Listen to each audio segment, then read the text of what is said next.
Okay. ಸ್ಪಂದನ, lucky, colours Kannada, ಮನೆ ಮಗಳು ಹೀಗಾಗಿ ಉಳಿಸ್ಕೊಂಡಿದ್ದಾರೆ. ಇಲ್ಲಾಂದರೆ ಯಾವತ್ತೂ ಹೊರಗಡೆ ಬರಬೇಕು. ನೀವು ಇದನ್ನ ಓದ್ತಾ ಇದ್ದಾಗ, ಚಟುವಟಿಕೆ ಬುಕ್ಕನ್ನು ಓದ್ತಾ ಇದ್ದಾಗ ಅದರಲ್ಲೆಲ್ಲ ಕಾಮೆಂಟ್ ಮಾಡ್ತಾರೆ ಜನಗಳು.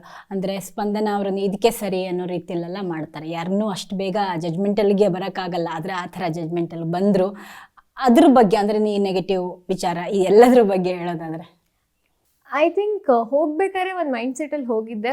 ಒಳಗಡೆ ಹೋದ್ಮೇಲೆ ಒಂದು ನೆಗೆಟಿವ್ ಆಗೂ ಬರುತ್ತೆ, ಪಾಸಿಟಿವ್ ಆಗೂ ಬರುತ್ತೆ ಅಂತ.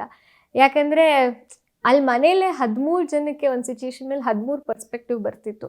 ಸೊ ಆಡಿಯನ್ಸ್ ಹೊರಗಡೆಯಿಂದ ನೋಡೋರಿಗೆ ಅಫ್ಕೋರ್ಸ್ ಸುಮಾರು ಪರ್ಸ್ಪೆಕ್ಟಿವ್ಸ್ ಬಂದೇ ಬರುತ್ತೆ ಅಂತಿತ್ತು. ಬಟ್ ಎಲ್ಲೋ ಲಕ್ಕಿಂದ ಉಳ್ಕೋತಾ ಇದ್ದಾರೆ ಅಂತ ಹೇಳಕ್ಕೆ ಹೋದರೆ, ನನ್ನ ಲಕ್ಕಿಂದ ನಾಮಿನೇಟೇ ಆಗಬಾರ್ದಿತ್ತು.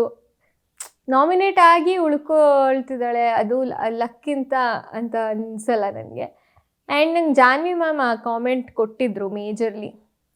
ಹಂಗೆ ನೋಡೋಕೆ ಹೋದರೆ ಅವರು ಕಲರ್ಸ್ ಅವರೇ, ಆ ಥರ ಲಕ್ ಅವ್ರಿಗೂ ವರ್ಕ್ ಆಗಬೇಕಿತ್ತು. ಆ್ಯಂಡ್ ಬಟ್ ಅವ್ರು ಹೋಗೋ ವಾರ ಅವ್ರ ಒಪಿನಿಯನ್ ನನ್ನ ಮೇಲೆ ಫುಲ್ ಕಂಪ್ಲೀಟ್ಲಿ ಚೇಂಜ್ ಆಗಿರುತ್ತೆ. ನೀನು ಮಾತಾಡೋ ಕಡೆ ಮಾತಾಡ್ತಿದ್ಯಾ, ಒಂದು ರೆಸಾರ್ಟ್ ಟಾಸ್ಕ್ ಆಗುತ್ತೆ, ಅದರಲ್ಲಿ ನನ್ನ ಕ್ಯಾಪ್ಟನ್ಸಿಗೆ ಅವರು ನನಗೆ ಕಾಯಿನ್ಸ್ ಕೊಟ್ಬಿಟ್ಟು ಒಂದಷ್ಟು ಪಾಯಿಂಟ್ಸ್ ಹೇಳ್ತಾರೆ.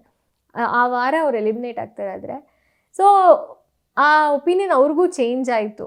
ಆ್ಯಂಡ್ ಅನ್ನೆಸರಿ ಡ್ರಾಮಾ ಮಾಡೋಕ್ಕೆ ನನಗೆ ಇಷ್ಟ ಇರಲಿಲ್ಲ, ಏನೋ ಸರ್ವೈವ್ ಆಗಬೇಕು ಅಂತ.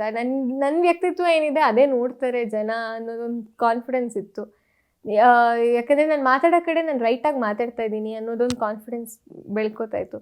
ಆ್ಯಂಡ್ ಇಷ್ಟು ದೊಡ್ಡ ಶೋ ಬರೀ ಒಂದು ಚಾನೆಲ್ ಡಿಸಿಷನ್ ಮೇಲೆ ಇಷ್ಟು ವರ್ಷಗಳ ಕಾಲ ನಡ್ಕೊಂಬರುತ್ತೆ ಅಂತ ನಂಗೆ ಅನಿಸಲ್ಲ. ಯಾಕಂದರೆ it's not 1 season 2 seasons, it's been 12 seasons. And constantly ಜನ ಸಪೋರ್ಟ್ ಮಾಡ್ತಿದ್ದಾರೆ. ಜನಕ್ಕೇನಾದ್ರು ಇವರನ್ನ ಈ ಶೋ ಅಲ್ಲಿ ಬರೀ ಒಂದು ಚಾನೆಲ್ ಡಿಸಿಷನ್ ಮೇಲೆ ನಡೀತಿದೆ ಅಂತ ಅನಿಸಿದ್ರೆ ಪ್ರಾಬ್ಲಿ ಶೋ ನೋಡೋದೇ ಸುಮಾರು ವರ್ಷಗಳಿಂದ ಬಿಟ್ಬಿಡ್ತಿದ್ರು ಅನಿಸುತ್ತೆ. ಸೊ ಚಾನೆಲ್ ಮನೆ ಮಗಳಲ್ಲ, ಪ್ರಾಬಬ್ಲಿ ನಾನು ಜನಗಳ ಮನೆ ಮಗಳಾಗಿ ಇಷ್ಟ ಆಗಿದ್ದೀನಿ ಅನ್ಸುತ್ತೆ ನನಗೆ. Brilliant answer. I really feel that way. ಯಾಕಂದರೆ ನನ್ನ ಮನೆಗೆ ಬಂದಾಗಲೂ ಅಪ್ಪ ಅಮ್ಮ ಮಾತ್ರ ಇಲ್ಲಿ ಬೆಂಗಳೂರಲ್ಲಿದ್ದು, ನನ್ನ ಯಾರೂ ಇಲ್ಲಿ ಕಸಿನ್ಸ್ ಜಾಸ್ತಿ ಇರಲಿಲ್ಲ. ಸೊ ನನ್ನ ಸುತ್ತಮುತ್ತ ಇರೋರೆ ನಾನು ಯಾವತ್ತೂ ಅವ್ರಿಗೆ ನಾನು ಅಲ್ಲಿ ಇರ್ತೀನಿ ಅಂತಲೂ ಗೊತ್ತಿರಲಿಲ್ಲ ಅನಿಸುತ್ತೆ.